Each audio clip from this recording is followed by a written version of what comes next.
Khadija with thisisrmd.com, and we're here with the soulful singer-songwriter, producer, Vivian Green. How are you, love? How are you? Hi.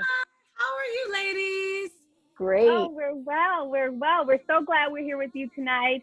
And just before we get started, we want to know, what have you been up to? Honestly, since 2017 was when my last album dropped. So after that cycle ran its course, I honestly been making this album. It usually takes me a couple years to make an album. Yeah, so because I'm writing all the songs, you know, it's not like I'm getting song submissions from songwriters or anything like that, which could, I guess, go quicker. So I'm doing all the creating on the lyrics and melody side. So it just takes me a minute to get my rhythm going. So we're excited. We're ready for this album. So ready. Definitely. Thank you. So what would you say the most challenging part of being a woman in this industry is? Because you've been in the game for a while now. I guess the most challenging part about being a woman, probably in any business, is when we are upset, it's looked at as emotional, you know, versus a man can be upset about the same thing in the same way and use the same language, and no one's gonna call him a bitch or, you know, or anything like that, or say he's PMSing or anything like that, you know. It'll be more respected. So I think that's probably the main thing. So I've learned how to, well, you know what? I'm not going to say that. I am learning how to approach it differently. But I would say that's the main difference, honestly. Okay. All right. So let's talk about Love Absolute and what makes that different from all your other albums. Sure. So Love Absolute is my 7th album. Oh my God. Yay. And it's been 18 years, I think. So it's very different from my other albums. The main thing about it that's different is I intentionally wrote all of the mid-tempos and ballads at the piano first by myself with no one there. And then after that, I took it to Kwame, who produced 99.9% of the album, and said, you write around this time instead of the other way around, which is the way that's usually done. I don't know how I got into straying so far away from the genesis of my songwriting, which is at the piano. But I don't know, eventually in the business, people start sending you music and I just get in that habit. And I had an epiphany before we started working on this album, like, you know what? I don't want to do that anymore. Like, I want to go back to the beginning of me writing songs as a tween, where how it all began, and I want to try to capture some of that magic. So we intentionally did it that way this time, but that would make Love Absolute different from all the other albums. Okay, definitely. So how do you feel that the industry has changed since you started? I don't know if it's a matter of how I feel, maybe just factual things, like there are no more record stores. Right, I know. So streaming is more popular than actually selling physical albums. You know, just industries change, technology changes, and you have to change with it. You have to adapt to it. And it definitely hasn't been easy, because I think I came around right at the end of the good old days. You know, I have a real gold plaque, and I actually sold the 500,000 copies.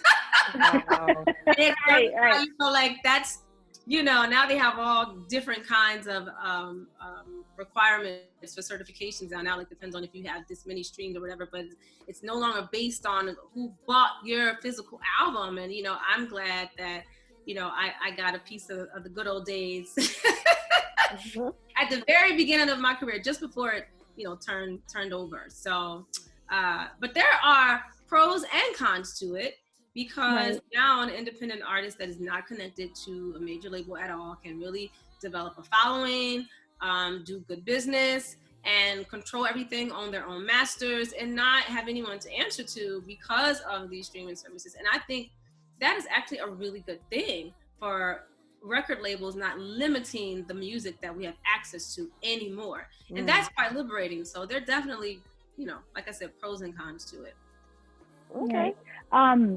But I wanted to ask, do you feel, because some people have said that R&B is dead, and, you know, we clearly disagree with that. How are you able to make it stay relevant and feel fresh and new? What would you say? I definitely don't think R&B is dead. I think people who say that want it to come to them and don't want to look for it, which nowadays is just a click of, you know, a click of your mouse pad, you know, like it's right. that you have to search deep for, you know, like it's right there. So I think people who say that just don't look for it, you know?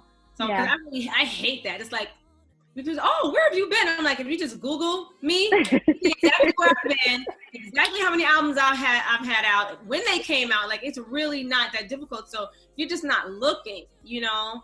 And right. I think R&B music will always be relevant, honestly. I really do. I know a lot of people in R&B now like rap as well, like that's like a part of R&B now, but I don't think that even needs to happen. I think, you know, classic R&B will always have a place. That's just my opinion.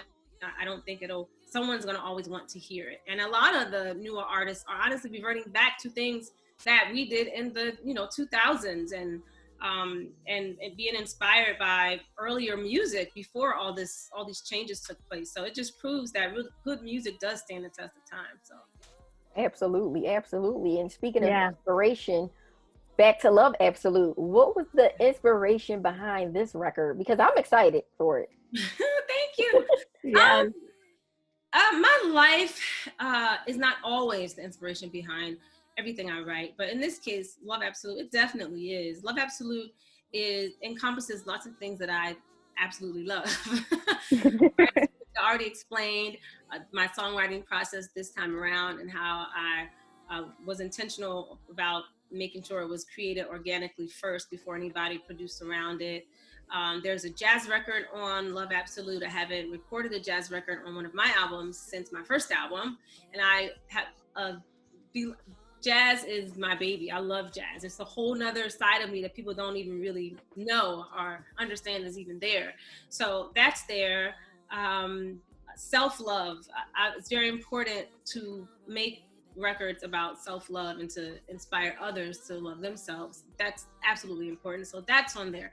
Love of my child is on there. Love of my people is on there. And then love of my love as well. So like I said, it encompasses lots of things that I love. And I feel that this is Kwame and I's third album that we've done together. And it's definitely the best, I think, of our work. Every time we work together, it just gets better and better and better. And as years go by, if you take care of your voice and all those things, your voice should get better as well. So I just think it's better on so many levels, and it's very vulnerable and it's very personable. My last album was, you know, almost sonically perfect, honestly, but I missed the vulnerability part. I don't know. It's very strong. It comes off maybe too strong. And I think that's where a lot of people might have disconnected to it. So I made a point to make sure Love Absolute did include that vulnerability and still be strong at the same time. Okay. Yeah. So let's just talk about your latest single, Light It Up, featuring Ghostface Killah. If only the clubs were open right now. I mean, that song would definitely get people hyped, get them going. Anytime you have your beautiful voice mixed with the sampling of Evelyn Champagne King's Love Comes Down, I mean, that's just a smash. Can you tell us a little bit about how that record came to be and working with Ghostface Killah? Sure, absolutely. So when Get Right Back to My Baby was pretty much at the end of its cycle, it was coming down off the chart, you know, it was we peaked and we were on our way down. And that's when he called Kwame to be on it.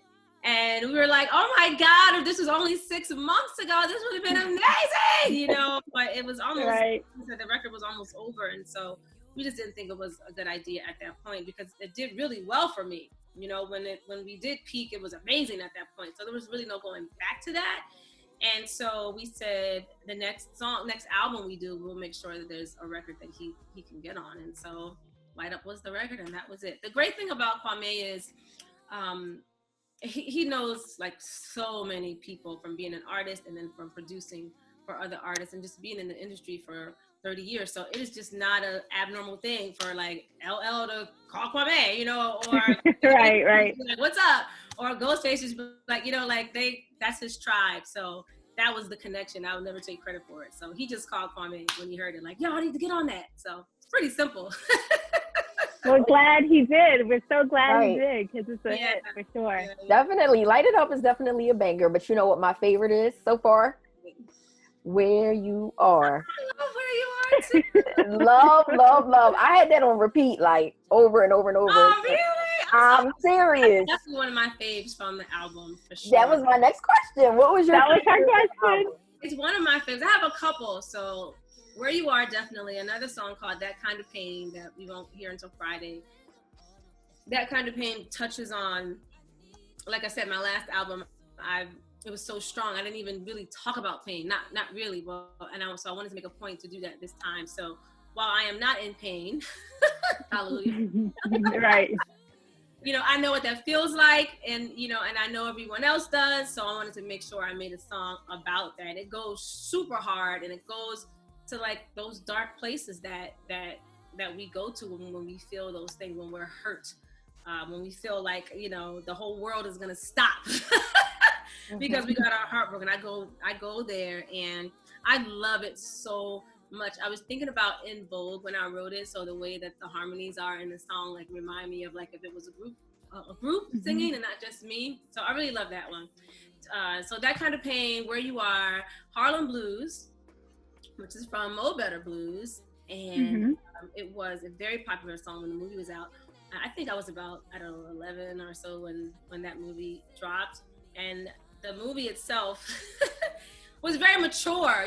Back then it was a very adult concept script. The whole thing was very adult, but my little self just remembers that song and Cindy Williams on stage singing it, and I always thought it was just a beautiful song, and I loved it so much, and I was singing in talent shows as a teenager and things like that. So I always wanted to cover it, but I never have, and I don't think anyone else has either. So this time I was like, I gotta do Harlem Blues this time. So I'm really excited about it. I love it so much. It's done so beautifully.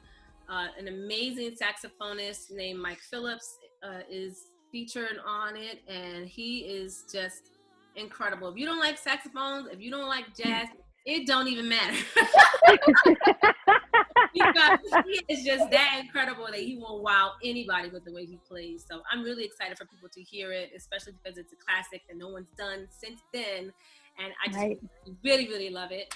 And then there's another song called We Are Everywhere that talks about the diaspora from the transatlantic slave trade and all the different places that we went, because a lot of times we get caught up in the United States and what our struggles are here, and I don't think we often think about the struggles of our people in all the other places. And so I just made a point to pretty much name, I guess it's hard to name all the places in one song, but I named a lot of places that we went, mainly the major slave ports that took us to all, to spread us out in the North and South America and the Caribbean, and then name some specific places as well. So I really love that song.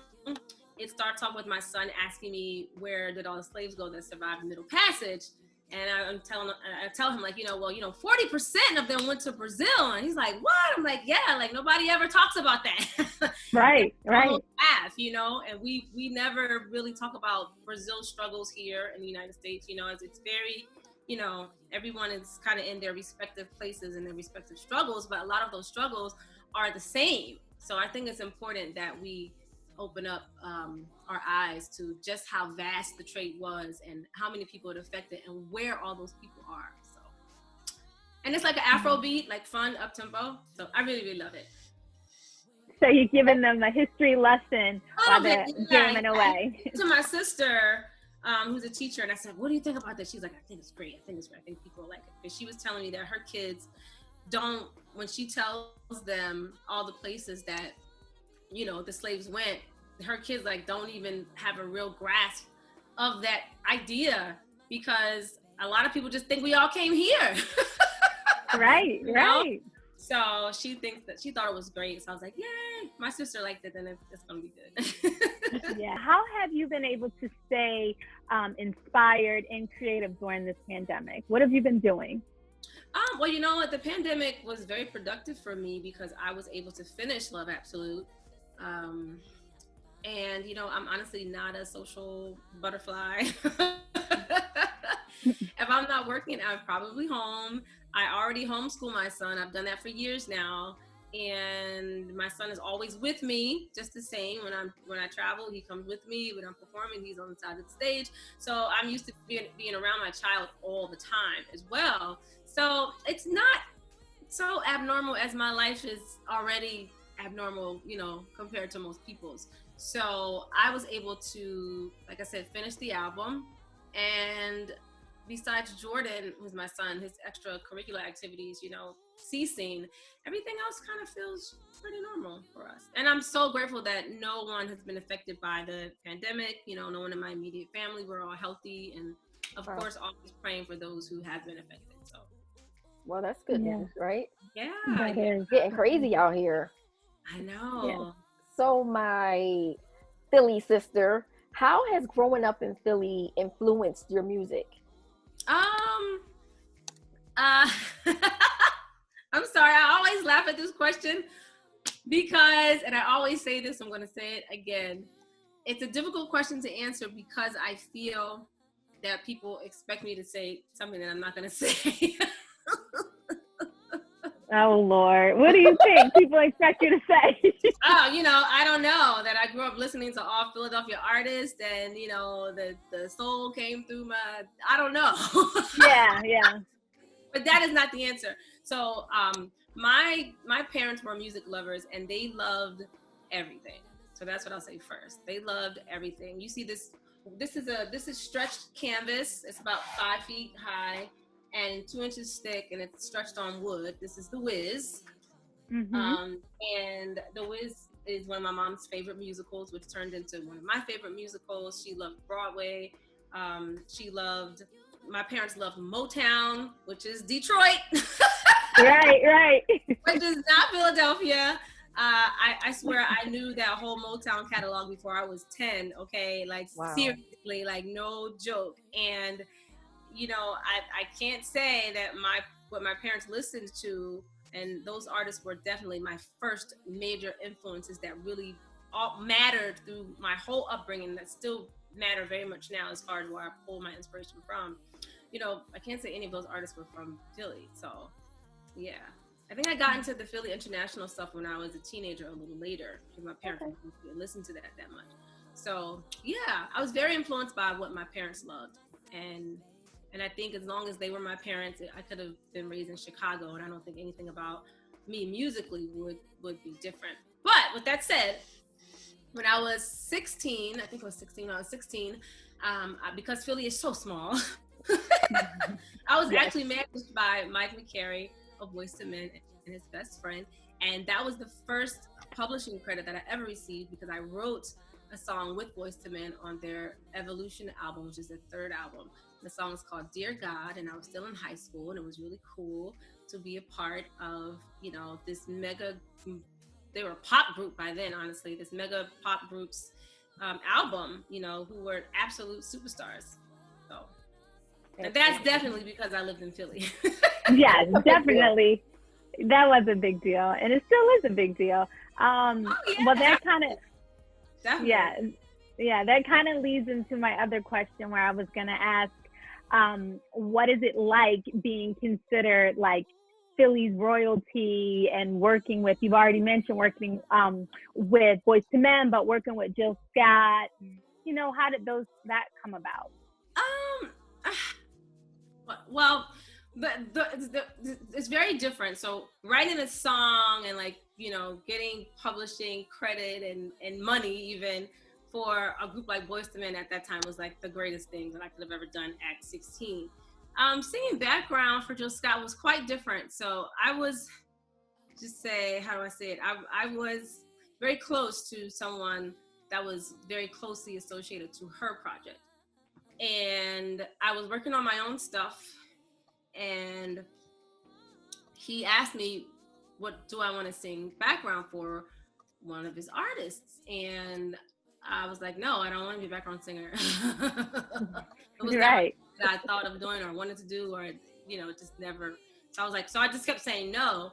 And this is like, obviously before her album dropped, you know, like before that, like, you know, promotional things that you do before an album releases. So, so I just, you know, I said no quite a few times, and he's like, can you just please do this for me, you know, because she needs a singer. And I was like, okay, cool, whatever. So that's kind of how I got it. It wasn't like an audition or anything like that. Like, he knew that I could do it, and, you know, I just went to rehearsal one day, and then that was it. And yeah, so that's how that happened. I think people make it a bigger deal than it actually was. Like, you know, she got me my record deal. Like, no, she didn't.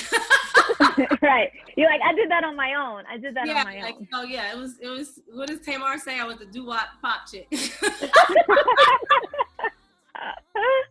Oh my gosh. So there you go. Okay, all right. So what's next for Vivian Green? Right now it's all about Love Absolute. I am working on something, but I don't like to talk about something before it's all, you know, materialized. So I'm just gonna say I am working on something I'm really excited about. But until I'm ready to talk about it, it's all about Love Absolute right now. Okay. So when is Love Absolute dropping so everybody can? That's Friday. This Friday, November 13th. And yeah, Friday. That's really exciting. It's Friday the 13th. Wow. And it's my 7th album, so maybe it'll be lucky. You know, that's what I'm hoping. Yes. Lucky number 7, lucky number 13. I mean, anyone who listens to the album is definitely going to love it. They're in for a treat. Would you mind, Vivian Green, singing us out a little something? I don't mind. You